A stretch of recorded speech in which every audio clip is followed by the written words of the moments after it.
জয় নিতাই, জয় গৌ, জয় রাধা সুদর্শন লাল। সকল ভক্তের চরণে আমার শত সহস্র কোটি প্রণাম।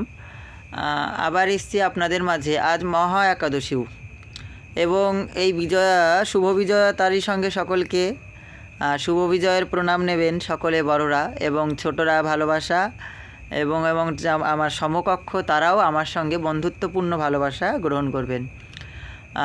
আজ মহা একাদশী, শুভ বিজয়ার পরবর্তীতে এই যে দশমীর, বিজয় দশমীর পরবর্তী যে একাদশী, এখান থেকেই বৈষ্ণবগণের আনন্দের শুরু বলতে পারো। কেন, পুজোতে তো আনন্দ, অবশ্যই পুজোর আনন্দ, তথাপি বৈষ্ণব বা সাধকের কাছে এই নিয়ম সেবার একটি মাস অতীব আনন্দের।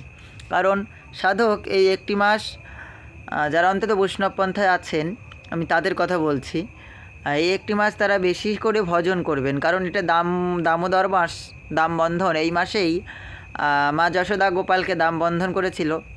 তাই আজ এই একাদশী থেকে ব্রত শুরু হবে, ব্রত গিয়ে শেষ হবে মাঝে একটি একাদশী গিয়ে তারপরের একাদশীতে, বা রাস পূর্ণিমার আগে যে একাদশী, সেই ডেটটা আমি এখনও প্রপারলি জানি না। তাই আপনাদের মনে করানোর জন্য বা সুবিধার্থে জানিয়ে রাখি, রাস পূর্ণিমা বা এই যে এর সামনের যে পূর্ণিমা, এই এটা কোজাগরী পূর্ণিমার আগে একাদশী, আর রাস পূর্ণিমার আগে যে একাদশী, সেই একাদশীতে গিয়ে সমাপ্তি হবে। এই ব্রত অবশ্যই বৈষ্ণবগণের কিছু না কিছুভাবে, যেহেতু নিয়ম সেবা, কোনো না কোনো নিয়ম অবশ্যই পালনীয়, অবশ্যই পালন করতে হবে। এখানে যার যার শ্রীগুরুদেব আছেন সকলেই জানেন, আমি তথাপি আপনাদের একটু মনে করিয়ে দিই। এই নিয়ম সেবায় প্রধান 5টি অঙ্গ আমাদের যাজন করা কর্তব্য।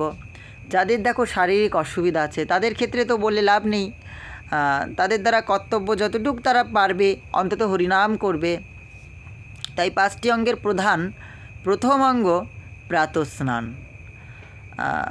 রাত 3:25 হইতে সকাল ভোর 5টা পর্যন্ত বা 5:30 পর্যন্ত কম করে, অন্তত সূর্য উদয় হবে না সেই অবস্থাতে প্রাতঃস্নান করবে। স্নান করে কি করবে? স্নান করে তো বসে থাকলে চলবে না। স্নান করে যার যা নিজস্ব তিলক, গুরুপদত্তিত তিলক, আচমন, মন্ত্র স্মরণ করে নিতে হবে। যাদের মালা আছে তারা মালা করবে, এবং যাদের মালা নেই তারা অধিক পরিমাণে মুখে মুখে মনে মনে হরিনাম করবে। এবং মঙ্গল আরতি যদি করতে পারো এই একটি মাস প্রাতঃস্নানের পরে, খুব ভালো। মঙ্গল আরতি করবে, ভগবানকে কর্পূর বাতি দিয়ে আরতি করবে, ভগবান খুবই প্রীত হয়। এবং এই মাসে ঘৃত প্রদীপ নিবেদন, ঘিয়ের প্রদীপ দিয়ে আরতি করবে। এবার ঘিয়ের প্রদীপের আরতি তোমাদের নিজস্ব বিষয়, তোমরা এমনও করতে পারো সকালে মঙ্গলার সময় পঞ্চপ্রদীপ ব্যবহার করতে পারো। কেউ কর্পূরের বাতি ধূপ দিয়েও করেন। আর সন্ধ্যার সময় পঞ্চপ্রদীপ ঘি দিয়ে অবশ্যই করতে পারো এবং করতে হবে।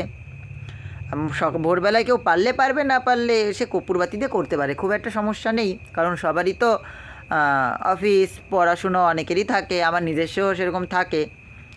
আর যার যার সুবিধার্থে গুরুদেবের কাছে শুনে নেবে। প্রাতঃস্নান, তার পরের অঙ্গ দীপদান। এবার দীপদানের সময় অন্ধকার অবস্থায়, মানে সূর্য উদয়ের সময় দীপদান করলে ভগবান প্রীত হন না। তাই নয় সন্ধ্যায়, আর নচেত ব্রহ্মমুহূর্তে প্রদীপদান, মানে যে সময় সূর্য উদয় হয়নি, আকাশে নিশি, সেই অবস্থায় প্রদীপদান, দীপদানের মধ্যে তিল, তেল এবং ঘৃত, না কোনো সানফ্লাওয়ার অয়েল, না কোনো সূর্যমুখী তেল, না কোনো সয়াবিন অয়েল, এবং না তো কোনো সরিষার তেল, কোনোভাবেই না। ঘৃত কিংবা তিল, তেলের বাটি ভগবানকে নিবেদন করতে পারে। ভগবানের এই মাসে দীপদানের অধিক মাহাত্ম্য। প্রাতঃস্নান, দীপদান, এর পরবর্তীতে আমাদের করতে হবে তুলসীর সেবন। শ্রী বৃন্দাজির সেবন করতে হবে। বৃন্দাজি তুলসী ঝাড় বন্ধ থাকলে পরিষ্কার করো। তুলসীর মঞ্জুরিগুলিকে ভেঙে দিয়ে তুলসী বৃন্দাজিকে আরও সুন্দর করে বেড়ে উঠতে সহায়তা করো। বৃন্দাকে জল নিবেদন করো, তুলসীকে প্রদক্ষিণ করো, তুলসীর সন্ধ্যা আরতি কীর্তন করো। যার যতটুকুর মধ্যে সামর্থ্য, তুলসী সেবা, বৃন্দাজিকে সেবা করতে হবে। আবার এখানে সেবা বলতে কেউ তুলসীকে চাবিয়ে খাওয়ার ভাববেন না, খবরদার। মানে বৃন্দাদিকে যতটা পরিমাণে যত্ন করা যায়, তুলসী বৃক্ষকে, তুলসী বনকে যতটা পরিমাণে যত্ন করা যায়। দেখো বৃন্দাদি তো গোবিন্দের অতীব প্রিয়সী, শ্রীকৃষ্ণের প্রিয়সী, তাই এতে গোবিন্দ অতীব সন্তুষ্ট হন এবং ভক্তিরূপা মহারানী আমাদের ভক্তি দান করে ভক্তিপথে এগিয়ে যেতে সহায়তা করেন। তার পরবর্তী অঙ্গ দীপদান, প্রাতঃস্নান, তুলসী সেবা, নাম জপ, হরিনাম করতে হবে সারাদিন। হরিনাম বা গ্রন্থ পাঠ, ভাগবত অধ্যয়ন করতে হবে। সাধুসঙ্গ করতে পারলে অতীব উত্তম, নিত্য ভাগবত শুনতে পারলে খুব উত্তম। এবং তারই সঙ্গে আরও একটি অঙ্গ পরিক্রমা। এবার পরিক্রমা অনেকেরই তো বাড়ি থেকে যাওয়ার সম্ভব না, তারা অন্তত বিন্দাজির পরিক্রমা করার সময় হরিনাম করবে। এই যে বিশেষ বিশেষ কিছু অঙ্গ। আরও একটি হচ্ছে রসনা সংযম। অবশ্যই রসনা সংযম করতে হবে। যারা আমিষাহারী তারা নিরামিষ আহার তো কর্তব্যই, এবং চেষ্টা করবে হবিষ্যান্ন পাওয়ার। যদি পেঁপে আলু দিয়ে এক সিদ্ধ পেতে পারে খুব ভালো। যারা না পারবে তারা সূর্যমুখী তেল কিংবা ঘি দিয়ে করলে খুবই ভালো।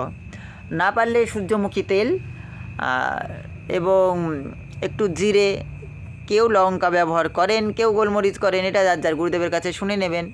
এক্ষেত্রে আমার বলার প্রশ্ন আসে না, সেটাকে ব্যবহার করবে। তারই সঙ্গে মুগ ডাল, অনেকে মটর ডাল পান, অনেকে পান না, এটা যার যার নিজস্ব একান্ত বিষয়। দেখো, এই বিষয়গুলো নিয়ে কোনো তর্ক করলে সারা দিন সারা রাত কেটে যাবে, তথাপি আমাদের তর্ক বিবাদ শেষ হবে না। কোনো রকম মশলা জাতীয় খাবার এই সময় খাওয়া যাবে না। আমাদের শরীর যেন চঞ্চল না হয়, শরীর শান্ত থাকে, এবং আমরা যাতে হবিষ্যান্ন অল্প সামান্য রন্ধন করে রন্ধনের পেছনে বাকি সময় ব্যয় না করে সেই সময় হরিনাম করতে পারি, এই জন্য সাধকবৃন্দ এটাকে আরও বেশি করে বলেছেন। রসনাকে সংযমী রাখতে হবে, বাক্য সংযমী করতে হবে। এই ভজনের প্রধান অঙ্গ হচ্ছে বাক সংযম।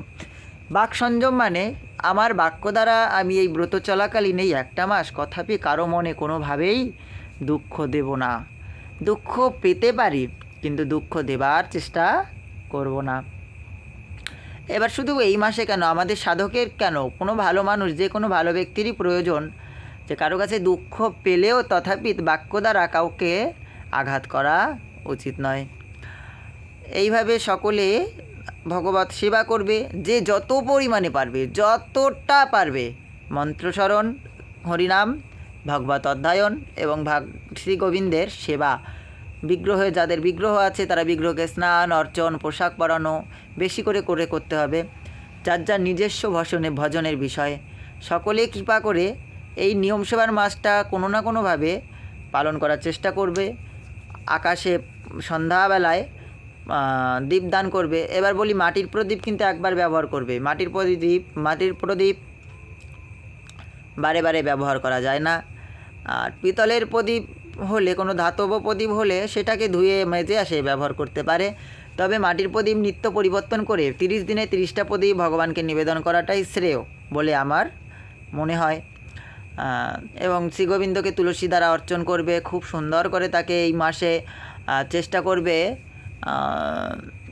কদম, পদ্ম, এইদিকে কদম ফুল, পদ্ম ফুল, এইদিকে হচ্ছে বক, অবশ্যই বক ফুল এই মাসে কর্তব্য। শ্রীগোবিন্দের অর্চনে বক ফুল ব্যবহার করবে। কদম, পদ্ম, বক, আর হচ্ছে বকুল ফুল। আমার এই 4টে জানা আছে, আরও একটি বিশেষ ফুল আছে। অন্তত এই 4টে ফুল ভগবানের জন্য ব্যবস্থা করবে জোগাড় করার। না পারলেও বক ফুল অবশ্যই জোগাড় করবে, এতে শ্রীগোবিন্দ অতীব সন্তুষ্ট হয়। সকলেই ব্রত চেষ্টা করবে নিজস্ব নিষ্ঠায়, নিজস্ব ভজনে এগিয়ে যাওয়ার। সকলের প্রতি শ্রীগোবিন্দের কৃপা হোক, শ্রী গুরুদেবের কৃপা হোক। জয় নিতাই, জয় গৌর, জয় রাধা সুদর্শন লাল। যত সামান্য সময়ের মধ্যেই সবাইকে বলার চেষ্টা করলাম। যদি কারো কোনো প্রশ্ন বাকি থাকে অবশ্যই করবে, চেষ্টা করব শ্রীগুরু কৃপায় আপনাদের প্রশ্নের উত্তর দেওয়া। জয় নিতাই, জয় গৌর, জয় জয় রাধে সুদর্শন লাল।